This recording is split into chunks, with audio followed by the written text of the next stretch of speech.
I'm going to start talking about sort of the background for understanding the Divine Comedy, what it is and where it comes into the history, the sort of secret history of the sacred in the West is what I sometimes think of this as. So now we've got a new understanding of God again. Just as in the Odyssey, we had gods, and then in the Oresteia we had gods again, but they were forces in the culture at that point. Well, now we've got an entirely new understanding of God. Just for the record, if I had time, I would teach Virgil in there. I would teach the Aeneid, because the Romans had their own understanding of what being was, and being was to be produced. And then you can see better how you get to how this all can fit together with a creator God. The creator God just is the producer of everything. And that's what you get when you put the Hebrew creator God together with the Roman idea that everything is produced. And that's what Dante has to go on. What happened, I gotta say this too, so the New Testament, which still included the Old Testament, with its view of a creator God, got taken up by the Romans into this view that the creator God is the producer of everything, and that became the official religion of the Roman Empire, and that's where Dante comes in. At the end of that, I'll give you dates in a minute. Well, the date to bear in mind is a very important date in which nothing happened. The only dates I seem to ever be able to remember are important dates that nothing happened. This one is 1300. It's the fictitious date of what's happened in the Divine Comedy. Dante's really written the Divine Comedy in such a way that he pretends that it's written, earlier than it really is, later than it really is. I never can get this straight. He's trying to make it look like he can make prophecies that turn out always to be true. And that's because the official, now help me, I'm there, get lost in time. So what's the idea? The official time that it's being written is 1300, but it's really being written like in 1320, let's say for a minute, so that the things that he can prophesy in 1300 always turn out to be true. He prophesies things like popes who get killed by other popes and so forth, and he's got all that in there. But the point, now back to where what's important is, where he's operating at the time in which this understanding of the creator God and the producer that everything is produced gives you this total picture of being in which everything is organized, unified, and ranked and evaluated, so that everything from mosquitoes to heroes and dust to galaxies and lead to gold, everything has its function and its place and its values. Even fulfillments are ranked, which is sort of funny, but you'll see it when you read the Paradiso, that the saints, not all saints are equal. There are more saintly saints and less saintly saints, and they're exactly ranked on how much love they've got. And that's just the most extreme example, but everything is ranked. Metals are ranked. Gold is a more precious metal than lead, and that gets explained and put in a list of how valuable some particular metal is. So, and now we get to where we are really. In the Inferno, the sins are all ranked, and they get greater and greater as you go down. That is, as you'll see as you're reading it, you start out with a sort of nice sins like Paula and Francesca, that they fell in love with each other. The only problem was Francesca was married to Paula's brother, but they're obviously very nice, sweet, loving people, and things get worse and worse as you go down, with some interesting big breaks And they don't just get gradually worse and worse. They get somehow at a certain point radically worse. And that's important. But we have to wait a minute to get to that. So what we've got here is everything is ranked. And it's all been created. And no wonder it all sort of makes sense and is unified and organized. No contradictions in it. No problems like at the beginning of the Oresteia where the gods are opposed. Or even problems like in the Odyssey where Poseidon at least is pretty much off doing his own thing and they have to let him do it because he's Zeus's brother, but he isn't really wanting the same things the other gods want. This is now all gone. If there's one God and that God produced it all, created it all, then it's all going to fit together, it's all going to make sense, and everything is going to get, and this is going to be important for people, rewarded in proportion to how good they are. That's part of what it is to have a good God creating you in the universe. There's going to be, and so I call this hierarchical monotheism. It's certainly monotheism. There's just one God who created it all. And as I've just been repeating, it's hierarchical. Everything is ranked so that everything has its place and is appreciated and so forth, just according to its place.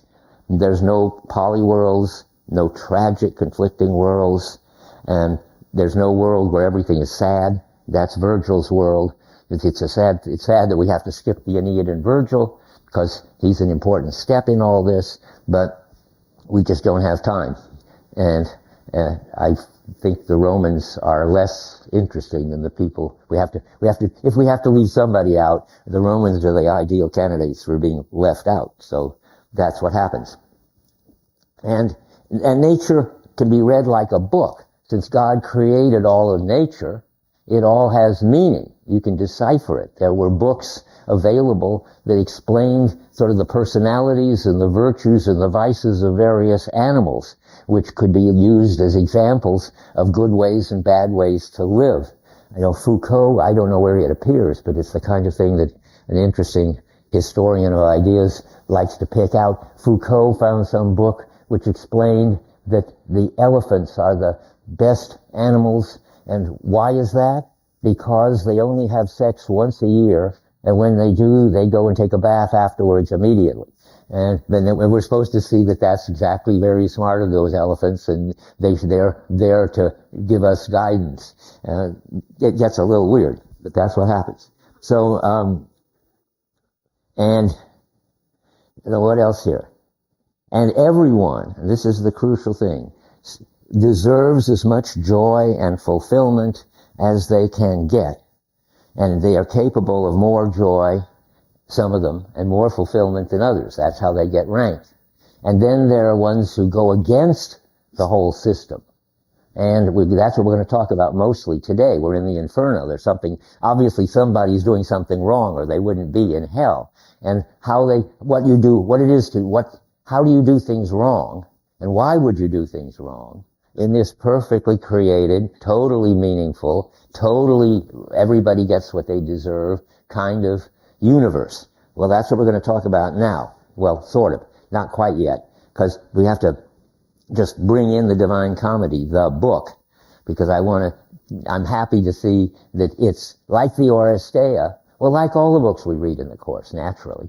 They're all works of art in that special Heideggerian sense that they focus a culture and hold up to the culture what it's up to so that people can live in the light of what it shows them. I've said that often. So that's the story about the Odyssey. It originates a certain way of life and preserves it for at least 500 years, and people can live in terms of that.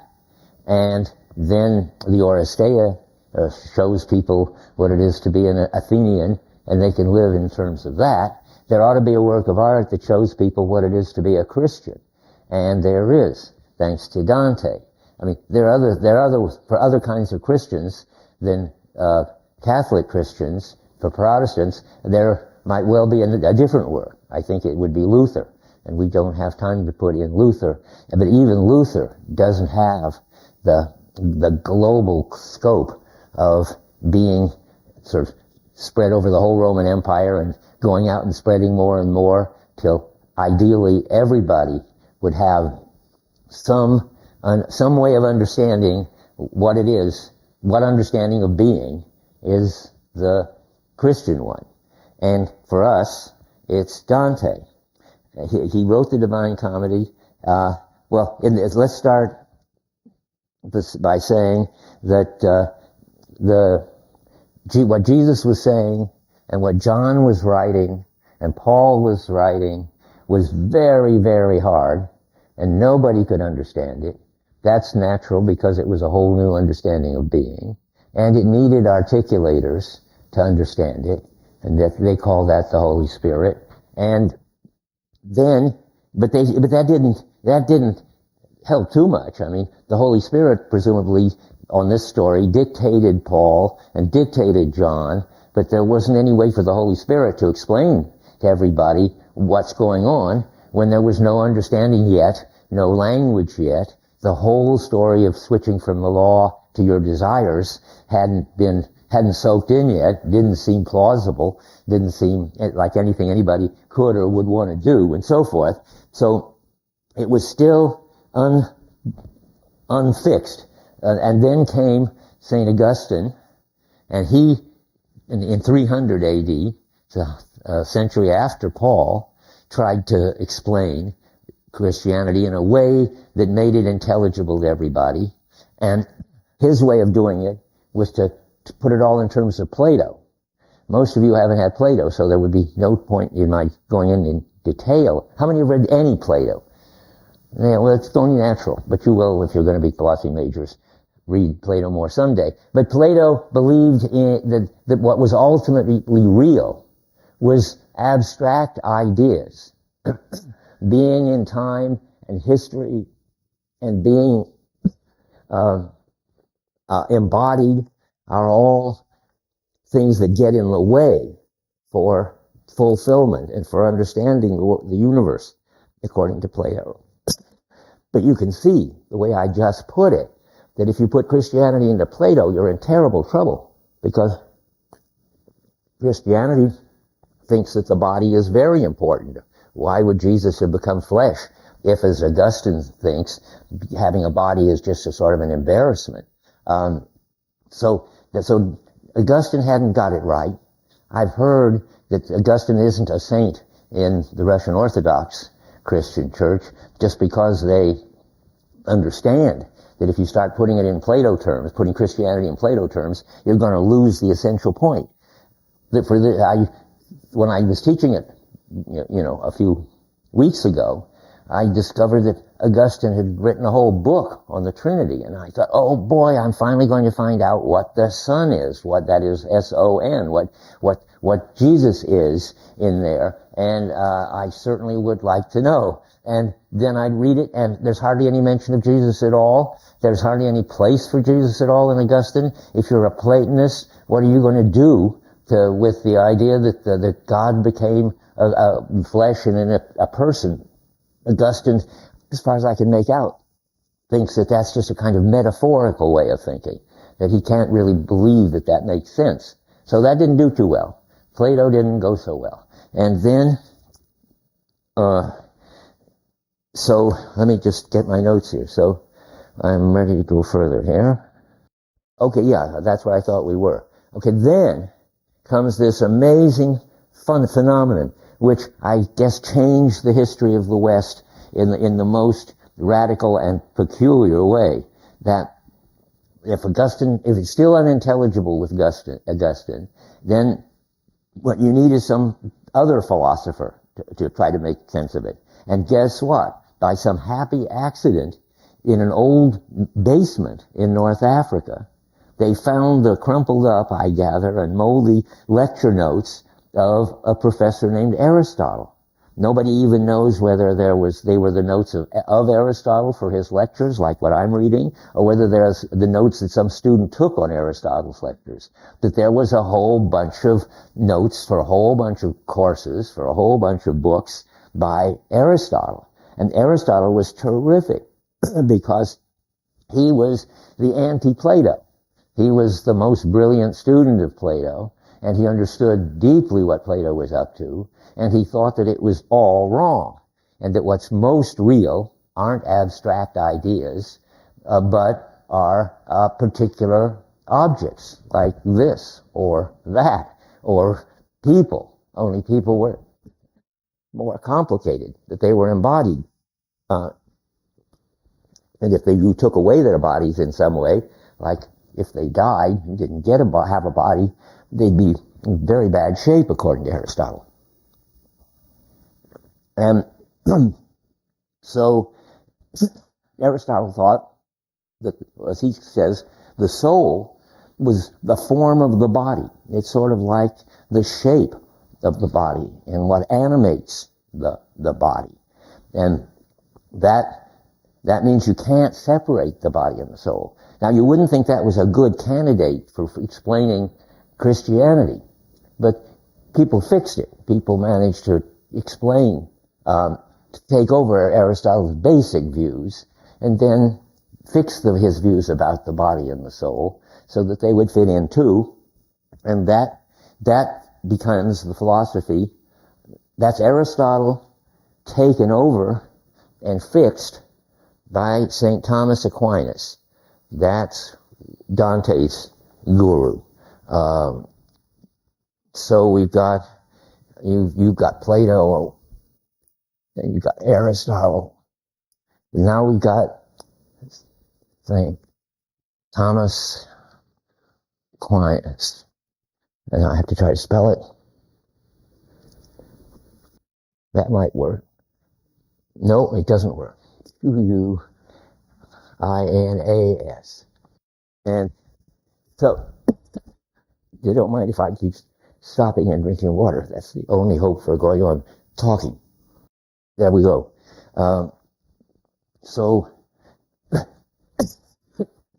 Okay, let's put his dates here. So, Aquinas is 1225 to 1274. And then comes Dante. A generation later, Aquinas has begun to do the job of writing what's called his Summa Theologica. That is his highest theory of God and all the creation. And that highest Summa Theologica was supposed to be all the wisdom you needed to understand human beings and the world and everything.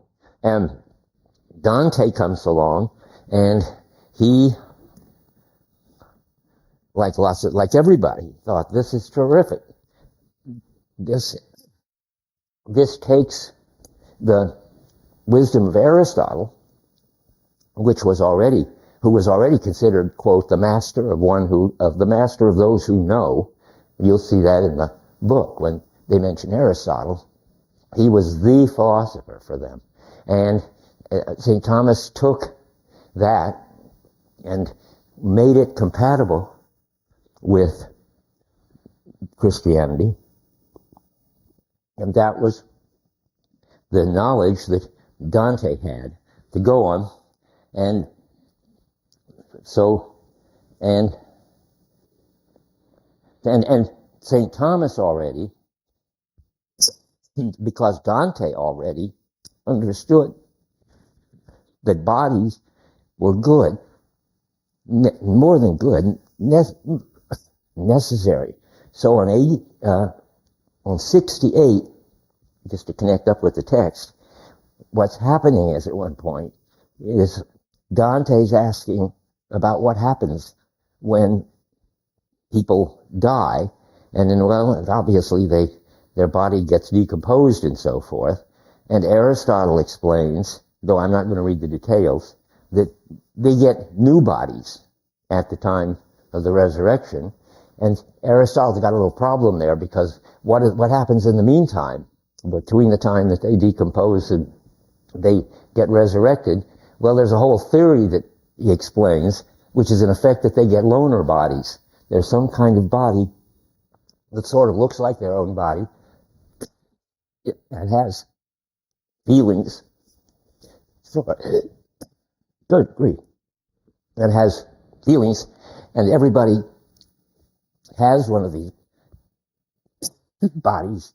And so, and that's what, at the bottom of 68, is what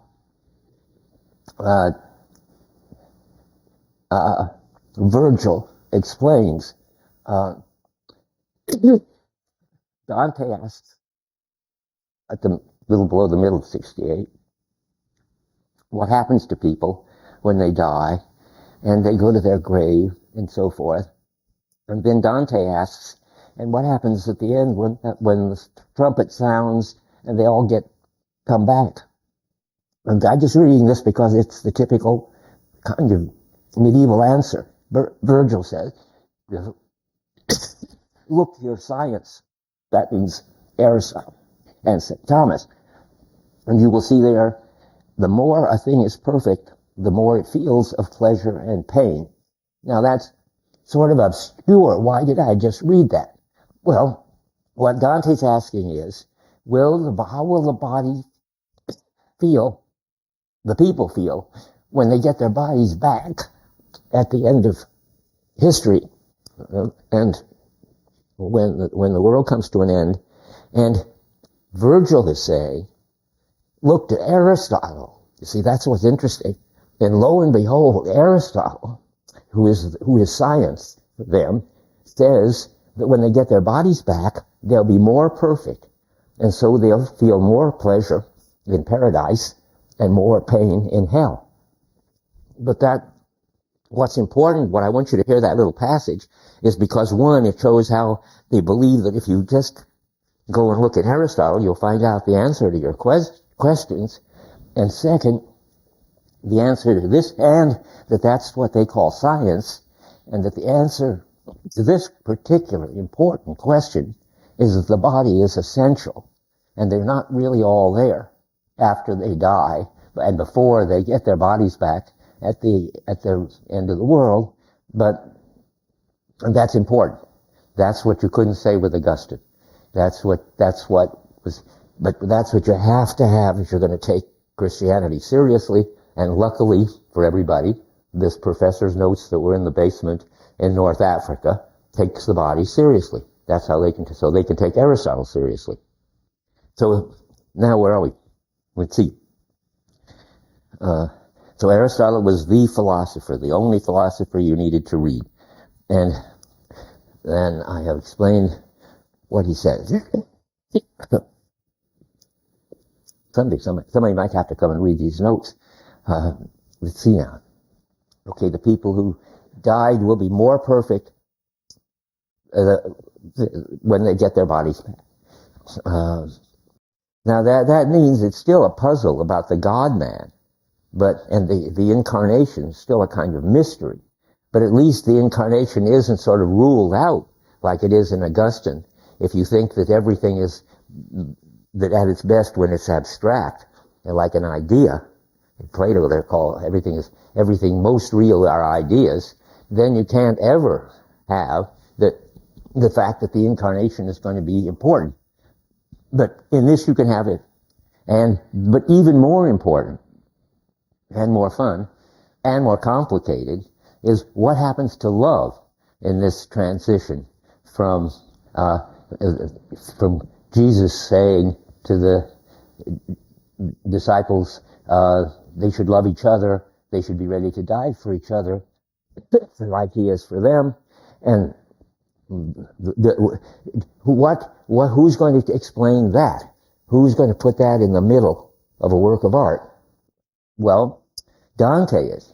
But how is he going to do it? Well, it certainly isn't going to be, he can't use eros, which is Plato's notion of love, as something which, when you lack something and you desire it and you go after it and you feel you can't live without it, and that's what love is. We've got to have in it the right kind of giving and being so fulfilled that you're overflowing with love. Plato doesn't understand that.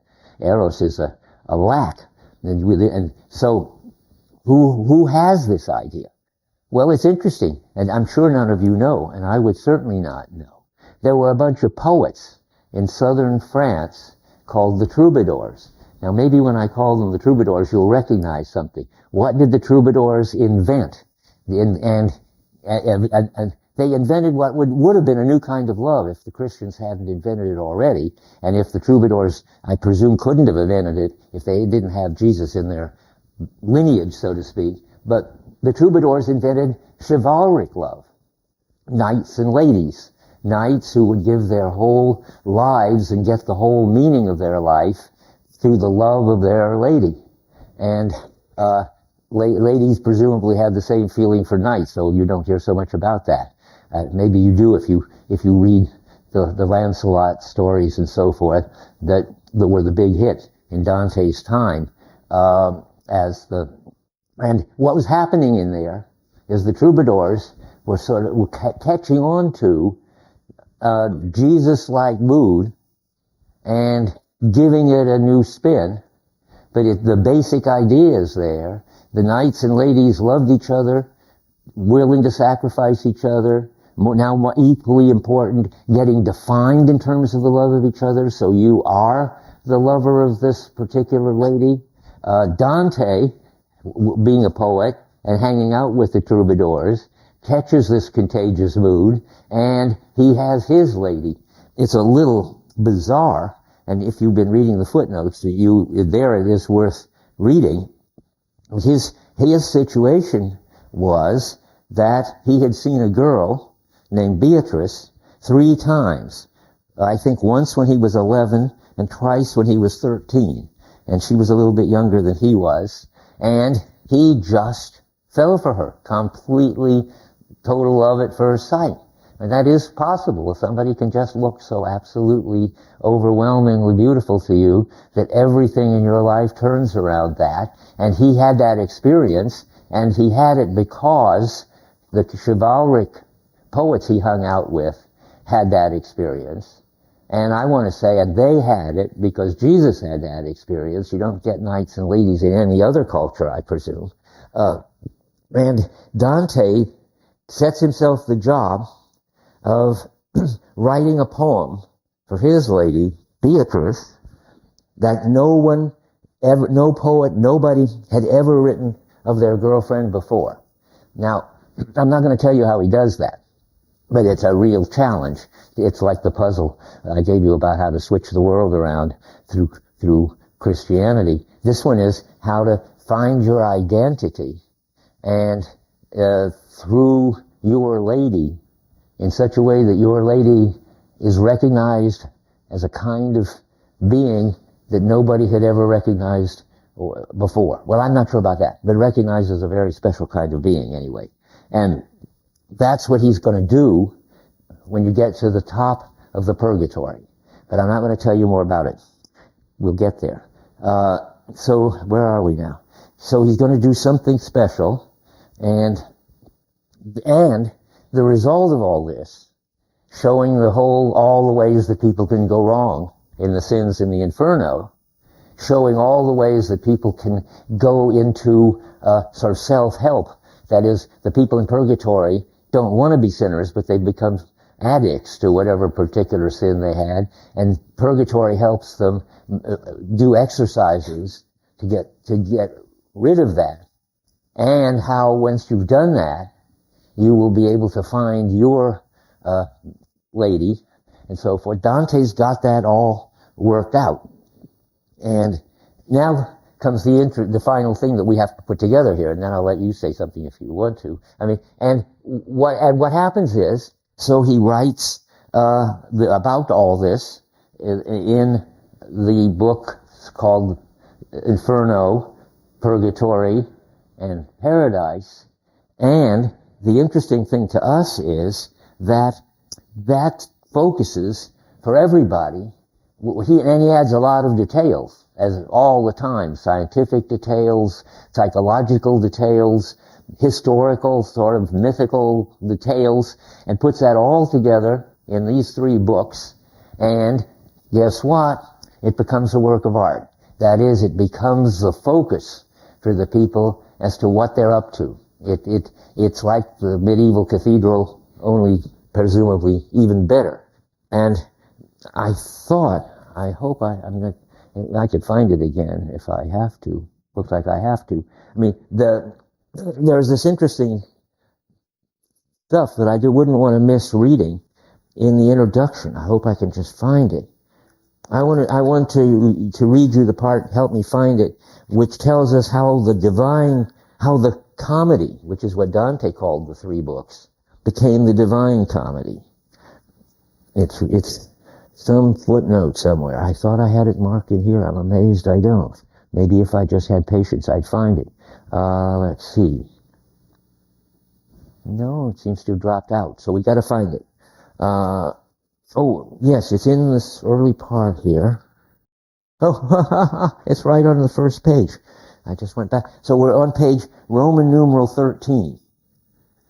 You must probably have read it, but I'll read this top paragraph because in the jargon I'm using, that explains how this book becomes the work of art. The Divine Comedy is one of the few literary works which have enjoyed a fame that was both immediate and enduring. Fame might indeed be said not to have awaited its completion. Shortly before the author's death in 1321, for the first 2 parts, including the Inferno, had already achieved a reputation tinged with supernatural awe. Within 2 decades, a half-dozen commentaries had been written, and 50 years later, it was accorded the honor of public readings and exposition. What does that remind you of? That the culture recognizes something as a work of art so that they want to have it around all the time. Exactly. It's like the Oresteia being performed every year. So here we got a reading of the Divine Comedy being performed every year. And on that, an almost unheard of tribute to a work written in the humble vernacular. Now that means that it was written in Italian. That was important. I mean, St. Thomas wrote all of his in Latin.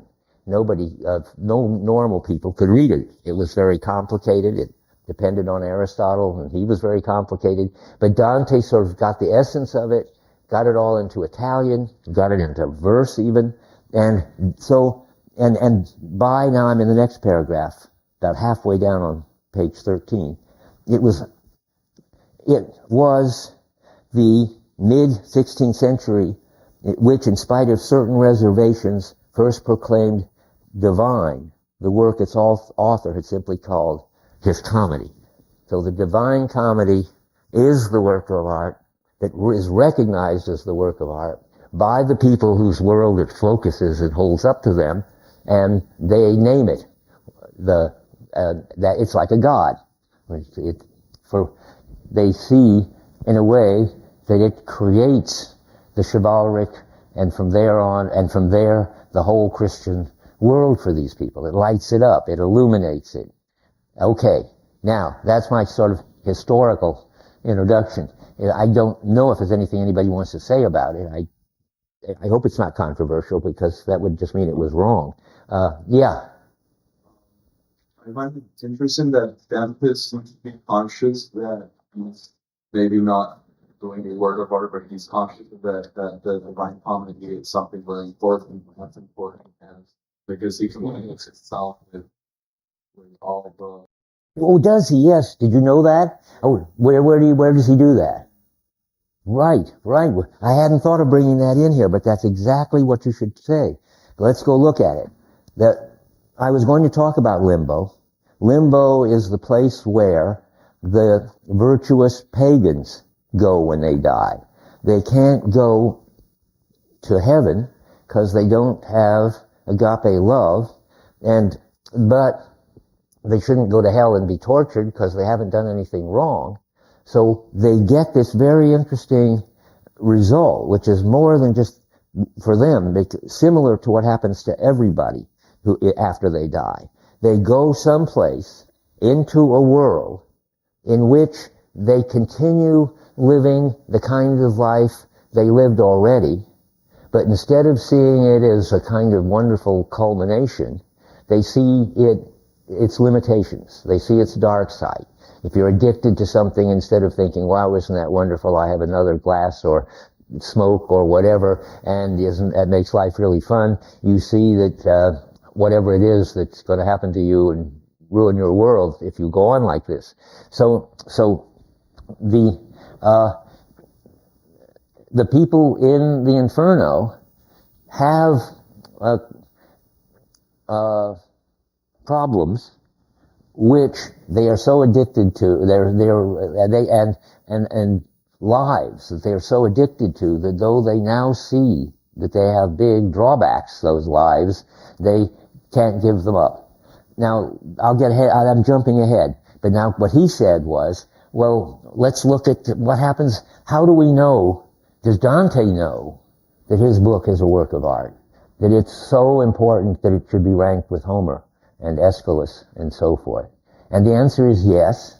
Limbo is the place in hell, the least bad, where people go, virtuous pagans go, who had good lives but lacked an object of agape love, so that they couldn't have really exciting, emotional, passionate, I'll sacrifice for you and you'll sacrifice for me kind of lives, but just sort of solid, boring, dignified lives. And that makes them sad, because in this way the world is set up, it's going to get complicated, but it can't be helped. The way the world has been set up by the Creator God, everybody needs this kind of total commitment, this kind of agape love. I mean, that's what Jesus saw and said, and everybody believed him. And when they all believed him, that made it true.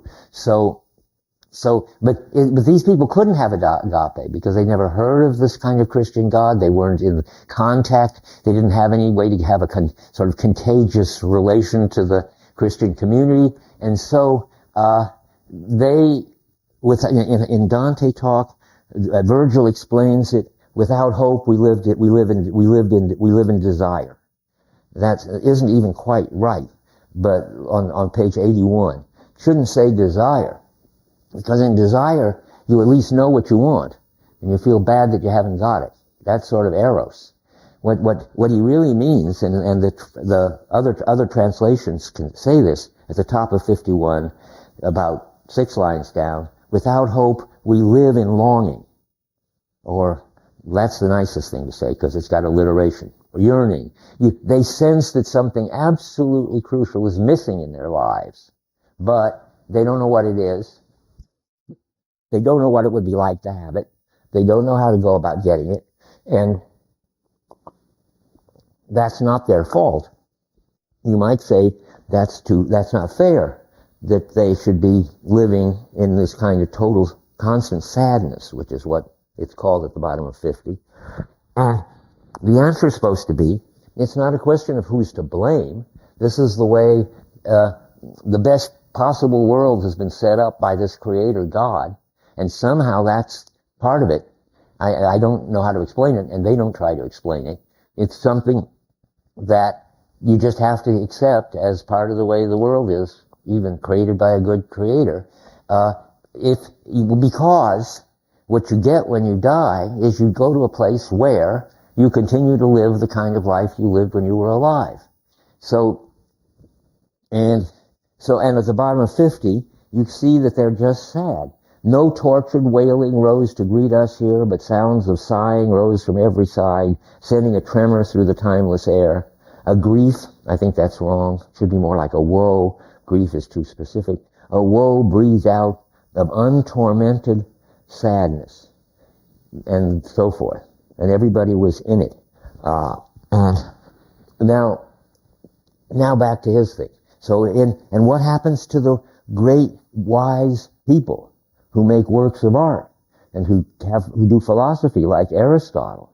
The answer is, well, do they have agape? And so forth.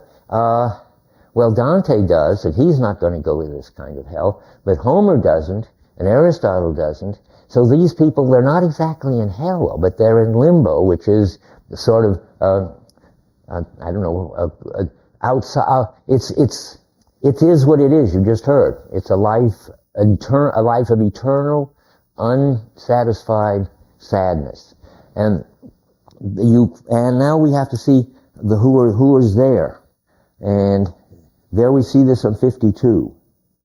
He sees these people, and he sees Homer, the singing master of the earth, that Virgil tells him about that, and then comes this amazing thing that he was onto.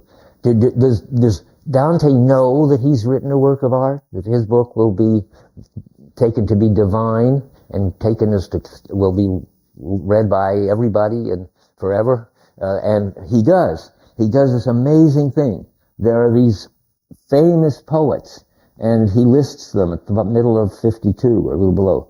And now Virgil says, "Note well, my master said," as they came on, these people. The master is Virgil, he's the teacher.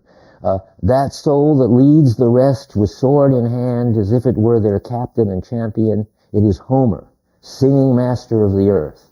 Next to him," and then comes a bunch of people we don't think anymore are the singing masters of the world. Horace, Ovid, Lucian, these are all Roman poets. But the main thing is that there are these few poets, 5 of them, I think, and at least they're supposed to all be famous as Homer. And what happens with Dante? Well, they had these other ones have a little discussion to see, sort of caucusing around to see whether they should elect Dante to their high-level fraternity, and they do. So I saw gathered at the edge of light the masters of that highest school, whose song outsoars all others like an eagle's flight. And after they had talked together a while, they were voting, they turned and welcomed me most graciously, at which I saw my approving master smile. Then they honored me far beyond courtesy, for they included me in their own number, making me 6th in that high company. So Dante considers himself among the 6 top poets of all time. That doesn't seem very modest, but it's accurate. He was a realist. He understood that he was that good, and not just good for fun, but good because he holds up to the people what poets are supposed to hold up to the people, namely how to live their lives. Now maybe that was worth saying. I would have never put those two together, that he's in the company of Homer. But that's nice. Anybody else want to say anything? Too bad Aeschylus isn't there. They didn't know about Aeschylus, probably. The Greek was not their thing. Latin was. They understood Greek so little that St. Thomas had to read Aristotle in Latin. So how could but who translated it into Latin? Well, this is a weird thing in the history of the West, and some of you probably know already. I said that Aristotle was found packaged away in somebody's basement in North Africa. And what were they speaking? Well, they were speaking Arabic. And it was the Arabic philosophers who first read St. Thomas and made commentaries on it. Averroes is the most famous. You don't hear about them because we don't read Arabic. But anyway, they translated it into Latin so that St. Thomas and others like him could read it. And that's what I wanted to say here. We don't need to say any more. You might notice that Plato and Socrates, who you know more about, are in there. Not among the top poets, but they are sort of right next to Aristotle, the bottom of 53. And he says, "And raising my eyes a little, I saw on high Aristotle, the master of those who know," see, that always goes in there, "ringed by the great souls of philosophy, all wait upon him for their honor and his. I saw Socrates and Plato, and at his side before all others Democritus." And then you get this whole list, and finally you get the Arabs in there. At the end, about the middle of the page, Avicenna and Averroes of the great commentary. The first, that is, to write a commentary on Aristotle. At least the first that Dante knew about. I don't know if there were others or not. So Okay, any other comments? That's worth knowing. Okay, then let's see where we are. Well, then we got to know a little of the geography of things, which is sort of funny. But for one thing, they knew the Earth was round, and which is sort of funny because this is only Columbus didn't seem to know. Everybody else already seemed to know. The Greeks knew it. And the contemporaries of Dante knew it. I'd love to know. Somebody must have studied this in some course. How they managed to lose track of it. I mean, it's pretty obvious the Earth is round. You see the boats' masts coming up over the horizon before the boats. You see the shadow of the Earth, which is round on the moon, or the moon on shadow on the Earth. I guess probably both. I'm not sure. Which do you see? When you see an eclipse of the moon, no, it must be an eclipse of the sun. That's right. You see the moon's shadow. So we only know that way the moon is round, I think. Well, don't worry about it. I'm sure it'll take care of itself. What we need to know is that we want a picture of where Dante is, because it makes a big difference where he is, what's happening to him. So the Earth is round. Down here is Florence, the town of Florence, and that makes a kind of hole here. And in that hole, there's a path to go down and down until you get to the middle of the Earth, and that's where Satan is. And then there's a little path that leads up here, and out here is Jerusalem. And now, and what happened to all this dirt that they had to dig out to make hell? Well, it gets piled up here, and that's purgatory. So, and Dante goes down here. He finds this hole that Virgil leads him into. He goes here. He climbs around Satan. We'll talk about that next time.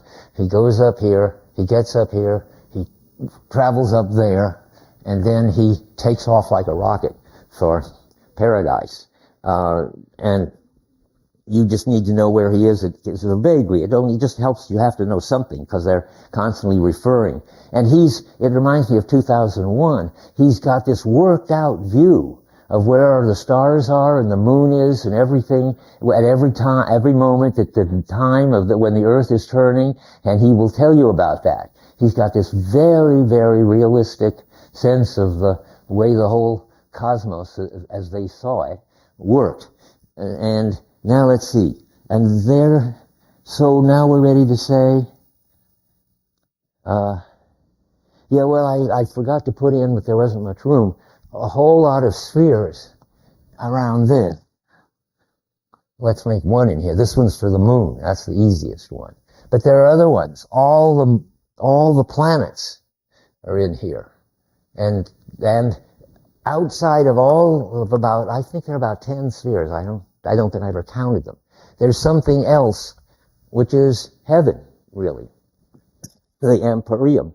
And that's where Dante is headed. That's where Beatrice now normally lives.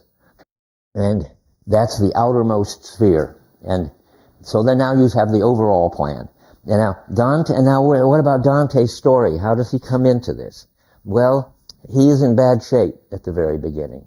He's lost his way. That is, he's gone astray. He's not living a good life. He's got a wife and I think probably kids, though I don't remember where I ever read that.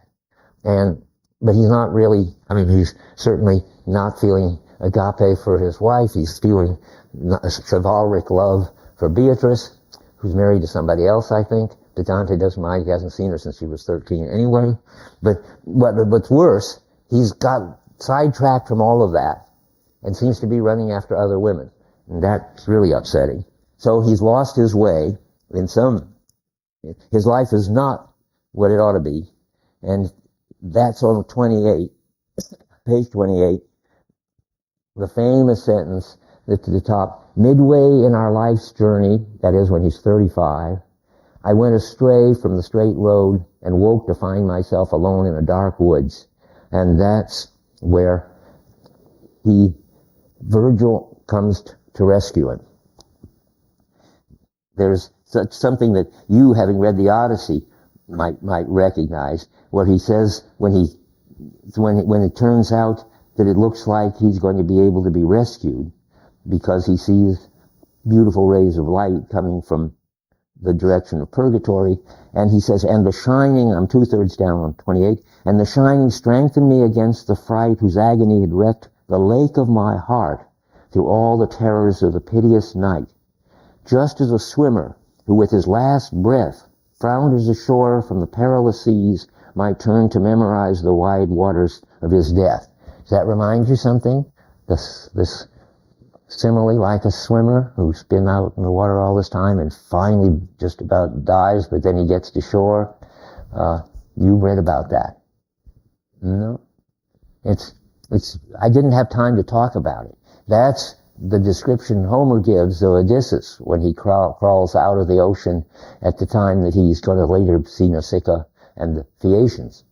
What's interesting about it is that that's also the metaphor that Homer uses to describe how Odysseus felt when he was finally back home in bed with Penelope. Then he feels as if he was like a swimmer who had been swimming all this time out away, who's finally come home to rest. So Dante takes that up. I'm sure that's no accident.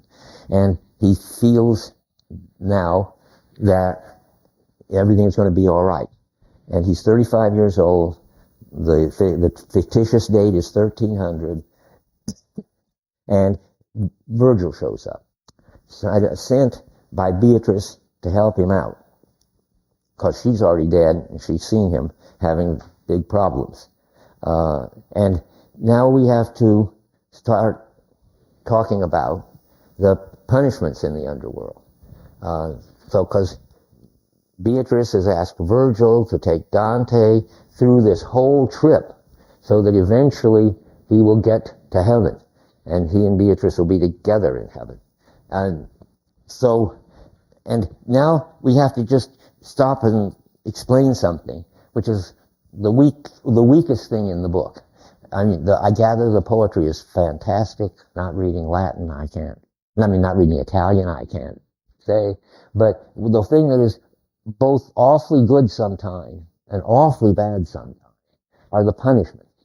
All I can do is tell you, sort of keep your eyes open, and you can see and sort of notice which ones are tremendously illuminating and which ones are tremendously unilluminating.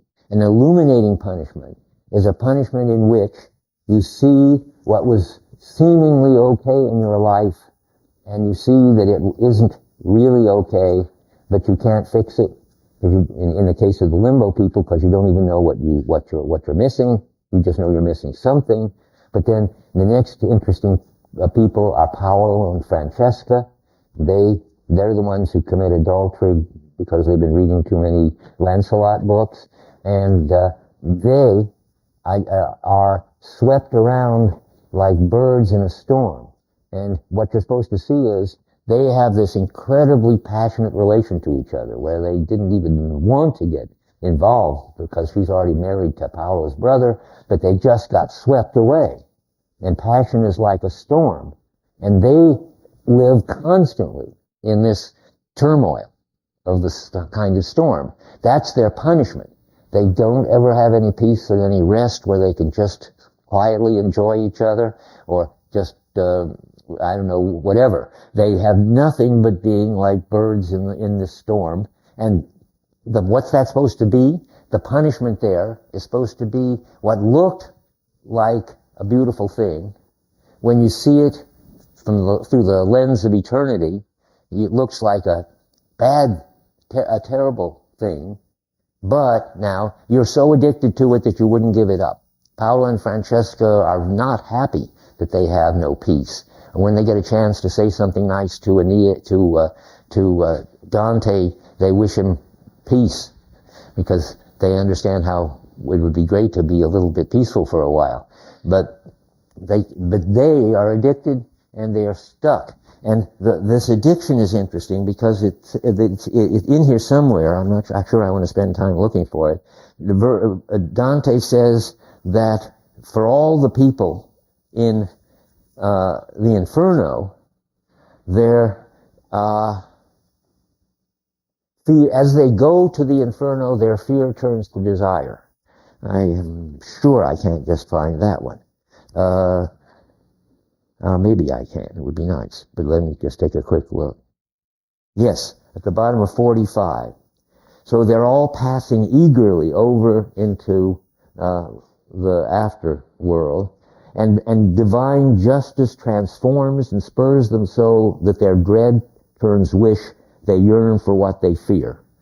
Now, to take the Paolo and Francesca, they yearn for what they fear. They yearn for this always to be together, always to be lovers, but they fear it because it's this world living in this constant ups and downs and craziness of this total passion that takes them out of connection with everything but each other, and it doesn't work when you do it that way. So now what was I going to say about that? There are two kinds of punishment. The good kind of punishment, that is good in the sense that it works, are the kind of punishment that shows you this other perspective on what looks like a good life. So you've got the carnal, which is probably the wrong way to put it. It's the erotic lovers, and you see in Paolo and Francesca how moving it is to Dante. Dante finds it so moving. And how many have read it already? I hope all of you. What happens with Dante after he talks to Paolo and Francesca? He faints, as you say. Yes, I mean, he finds it both so attractive because it looks just like his agape love of Beatrice. And yet he sees that it can be a terribly exhausting way of life for eternity. And that's all we can say for now. We'll have to figure out later how he can manage to keep his love for Beatrice and not end up with Paolo and Francesca. That's a possible paper topic. Yeah. Uh-oh. Gee, is that what's happening, all of you? Oh, why didn't somebody say something? Okay, well, I have to give Canto and line number, that's all. It's not a disaster. But we've got the Ciardi translation, both of us, right? Okay, well, I can get the newer the newer edition. This is the first time this has happened. It must be just lately they brought out a new edition. It certainly looks different. Mine looks like that. And yours is Ciardi, and and it's my page. Do my pages fit that one? No. Who translates that one? Oh, it says Ciardi, but it's different, obviously. It's it's fatter for some reason. Anyway, okay, help me remember, would you, so that I'll fix it. And there was something that was related to this. Let me see.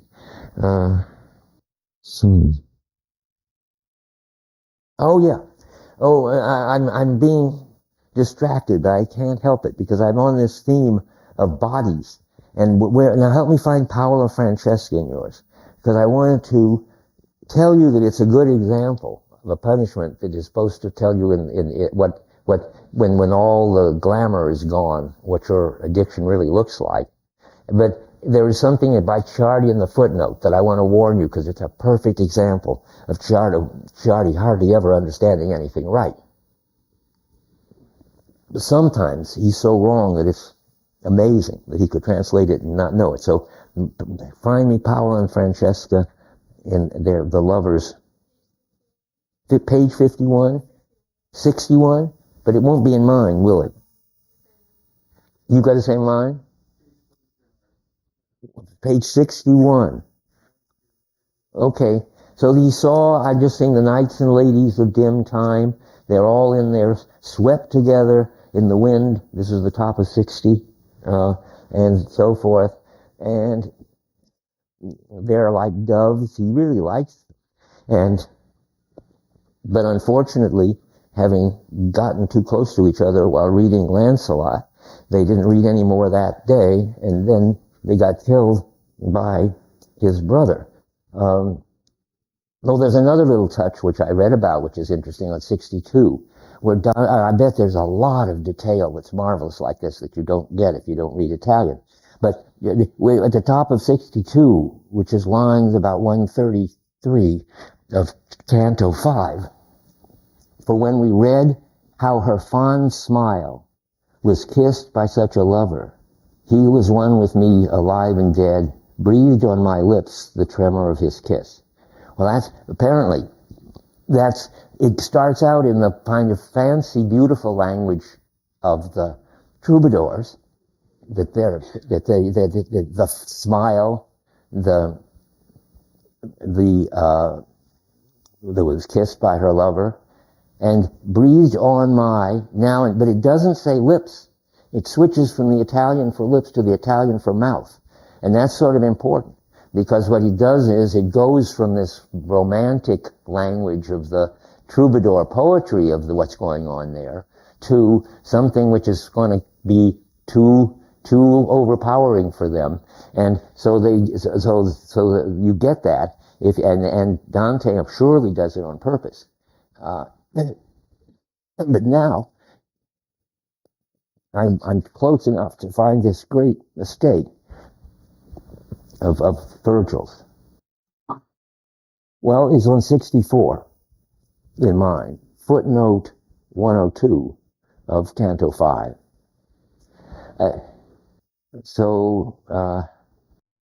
He says at the end of the footnote, the more Dantean interpretation is that they add to one another's anguish as mutual reminders of their sin, as insubstantial shades of the bodies for which they once felt such great passion. And that's supposed to be their punishment, that they are the insubstantial, they've got these loner bodies, and once upon a time they could really hold on to each other's real bodies. Why is that? Can't be a right description of their problem. You just have to put it together in a way that Ciardi hasn't. What's going to happen on the day of judgment? Are they going to be there in that unfortunate state of not being able to feel intense pleasure and intense pain? No, they get their bodies back, and once they've got their bodies back, they will feel pleasure and pain more intensely. So it's just the wrong way of thinking about it to say that the pleasure and the pain is what's wrong. What's wrong is that it's the instability of it being swept around that's wrong. They're going to have more pleasure, more pain, and more instability when they get their bodies back. Ciardi can't grasp that. Ciardi is a total Puritan. He really. You keep your eyes open if you want to read the footnotes. Don't believe them. Just read them. So let's see. And so they yearn for what they fear, and we've done limbo. They've got all this dignity, but they're in bad shape. Now, I'm going to go fast over some objection one could make. If you say, well, they have to be put in limbo, it's too bad, but they have only this dim sense that they're missing something, and they don't even know what they're missing, so we can't sort of help them any. They're stuck where they are, sad for the rest of eternity. And suppose somebody comes up and says, yeah, but what about the Hebrews? They were around, but they knew what they were missing, namely the Messiah. And they knew that once the Messiah came, they would stop being sad. And so they don't belong there. It's not their fault that the Messiah stayed away and they were stuck in this limbo with these sort of pagan losers. They had a higher goal. And what happened? How did God fix it? You read it. You were there. Jesus came down and rescued them all. Remember, he came down. It's funny the way he comes down. So now we have to find that. He comes down. What? What date? Somebody tell me? Let's see. It's back where they're feeling sadness. We've got to go back to there. Before. And okay, it must be around 50 in my copy. Right about line 50 of Canto 4, that God comes down and rescues them. Yeah, here he comes. I wanted to read it because it's almost sort of like a joke, I think Dante's putting in here. Virgil says, I was still new. I'm in the middle of page 51 of my old version. I was still new in this estate of tears, which is a little wrong because they weren't crying, they were sighing. But poetry must need it. When a mighty one descended here among us, crowned with the sign of his victorious years. Well, I guess that's a joke. It take a Christian to recognize that it's a joke. What's happening? Is he crowned with a victory crown? What kind of crown does he have? A crown of thorns. That's right. There's no reason why you should know this, but in fact, John tells us, I presume. Maybe not. John is very careful to leave out all the unpleasant details. Does John tell us about the crown of thorns? I don't think so. One of the other gospel writers. Anyway, Virgil, of course, doesn't understand that. He thinks crowns are for heroes. So he thinks that the crown is a sign that Jesus is a hero. But that's just wrong. And he comes down, now back to where we were, and took from us the shade of our first parent, that's Adam, and a lot of other people, Abraham, David, so forth and so forth.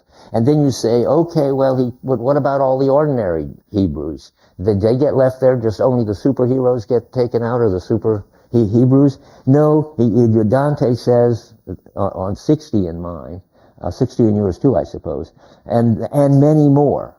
That is, he took out all the Hebrews, I think. He chose for elevation among the elect. And before these you must know no human being ever won salvation. I think he chooses all the ones who deserve to go to heaven, who were waiting for the Messiah, and knew they were waiting for the Messiah. He takes them out because he is the Messiah. And that makes sense. And that means that the Hebrews weren't just settling for mild, safe, dignified lives. They lived lives in which they were open to something very exciting, namely the God coming into the world. And because of that, when God does come into the world, they get taken out, and they live happily, literally live happily ever after, I presume. So now, we've got 8 minutes. We've got to go on, because time is so short. I was telling you about 2 kinds of punishment, but I haven't really done it. One kind was all we've been talking about so far. The afterlife takes off the glamour and shows you the sad state of your addictions. And that's the positive, interesting kind of punishment. And then there's one which the critics like, for just because they are dumb, I guess, or why, I don't really know. You can make your own judgment. There's something called contrapasso. And that means what you did to people or to the world is now going to be done to you. My favorite example, but that can't be just the version of life you live now looks to you in a realistic light, whereas before you were fooling yourself. A typical contrapasso punishment is that fortune tellers have their heads screwed around backwards so that they have to walk looking this way, and they have to walk this way while they look that way, and that's their punishment. But there's nothing like that in the life of a fortune teller, presumably. Or if you don't like that, another one that's typical contrapasso is the punishment of the schismatics, the people who caused the church to split in two. The schism had already occurred at that point? I don't know, must have. Got me. There was a time when there were 2 popes and two centers to Christianity, sometime around then. I don't know. But anyway, what about these schismatics? What is their punishment? Well, I doubt if you even read it. I wouldn't have assigned it. But they are cut in half, just bodily cut in half, and then they go around in pieces. Then they finally grow back together again, only to be cut in half. It's a boring punishment. So you get 2 kinds of punishment. An illuminating one about the state of the person who's got the sin, as it's seen in its darkness, or later in purgatory, it's seen in its lightness. And this contrapasso thing, which is in the inferno, always showing you the dark side. In purgatory, they also get something like this, where, for instance, the gluttons are treated, but it's the punishment of Tantalus. They're always hungry and they're always reaching for the fruit and the water, and they can't reach it. But there, it's not the dark side of what they were, gluttons. It's their, what's the word for it? It's a self-help kind of thing. You're trying to get rid of your bad vice. You've got enough Christian repentance to ask for help, and you get help, and you gradually get over it by dieting, in effect, Tantalus is just an extreme form of dieting, and these people are trying to get over the bad habit of being gluttons. So now there are three kinds of punishment to pay attention to.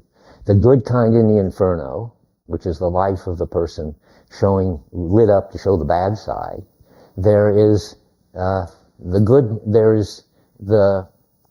what I keep considering sort of silly punishments that are just clever. You did this before, now we're going to do this to you, punishments. And then there are I can't find the general word for it. Dieting is only a particular case. What is all that? It's purifying yourself, I suppose. But there must be a nice word for that. Sort of, I think of self-help groups, but there must be a nice word for that. Anyway, we got 5 more minutes, so it's important to at least get you up to the point where I wish we were further. But what's interesting is the next issue is how wrong Virgil must be in explaining what's going on in a Christian hell built by a Christian God, when Virgil doesn't understand about Christianity or Christian gods or agape love. So he's going to have a total misunderstanding of what's going on. The funny thing is that I don't know any critic who thinks so, because the way Dante does it, he's so clever. He sets up the idea that Virgil's an authority, and Dante the pilgrim is constantly saying to Virgil, boy, I'm lucky to have you. You really understand what's going on. Whereas what's happening in the poem is you can see that Virgil hasn't a clue as to what's going on, and it's almost disaster. And the place where this happens best, and that's where I want you to start reading, it's already in the assignment, is when they get out of the punishments, there are two kinds of sin. One is overdoing something, like eating too much, or sex, or money, or whatever. Those are the ones that are outside the city of Dis, outside of Sin City, hell proper. And then there are the special kinds of sins that are inside, and they're very different. And Virgil doesn't understand that difference. And Dante is trying to understand it, but he's not getting any help from Virgil, who keeps saying, well, why don't you read your Aristotle, you dummy? And Aristotle is no help. So you should be looking for, now here's the crucial thing, what happens at the door or the gate, it's really a gate, to the city of Dis, which reveals something very important about what sins are in Christianity, and shows definitively that Virgil can't understand the most important things about what's going on. Because you're going to read this differently than anybody else that I know of who's read it. You've got to Dante's giving you this fascinating job of trying to read sort of through Virgil's obtuse narration and obtuse perception, what's really going on. And at the gate of hell, now let's talk about it, because we have 3 more minutes. What happens at the gate of hell? You read that part already. Virgil goes up to the gate of Sin City, and says to Dante, wait for me, I'm going to be right back, I'll just get us in here. And then what happens? Somebody must remember. It's really fun and interesting and important. Yeah. That's right. Yeah, well, never mind the messenger for a minute. You're right. But I mean, the main thing is they don't let him in, and that's sort of an understatement. They slam the door in his face. And what's happening there? What did Virgil expect? What did Virgil think? They were in something described as a city, but the city is ambiguous. Is the city a fortress, or is the city a prison?